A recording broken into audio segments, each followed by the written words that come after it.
Hello guys, నేను మీ సిరుగుడు. మన 30 days motivation ఛాలెంజ్లో ఇది డే 10. ఈరోజు మీకోసం ఒక మంచి తమిళ్ మూవీ నుంచి ఒక మంచి సీన్ తీసుకొచ్చాను గైస్. ఇది ఒక పెళ్లి చూపుల సీన్, మీరు చూడండి. ఆవిడెందుకు నించోనే ఉన్నారు, కూర్చోమని చెప్పొచ్చుగా. కూర్చో.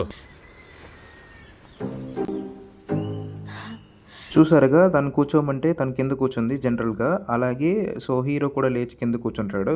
ఎందుకని వాళ్ళ అమ్మగారు అడిగితే ఏం చెప్తాడు చూడండి.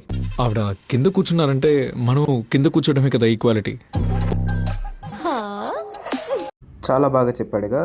మూవీ నేమ్ వచ్చేసి ఆన్ పావం పొలతాతు.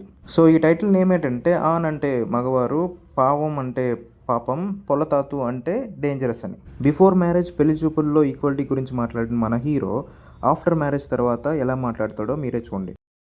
మా అమ్మ అప్పట్లో బావిలో నుంచే నీళ్ళతోటి తీసుకొచ్చేది. ఏదైనా దంచాలంటే రోకలు బండే, పిండికి కూడా అలాంటివే వాడుతుంది. బట్టలు ఉతకడానికి కూడా మిషన్లే ఉండేవి కావు, చేత్తోనే బండరాయి మీద ఉతుకుతూ ఉండేది. ఇప్పుడు ఈ పనులన్నీ చేయడానికి మిషన్లన్నీ ఇంట్లోనే ఉన్నాయి. స్విచ్ వేస్తే చాలు. ఆ స్విచ్ వేయడానికి కూడా తనకి నొప్పి కదా.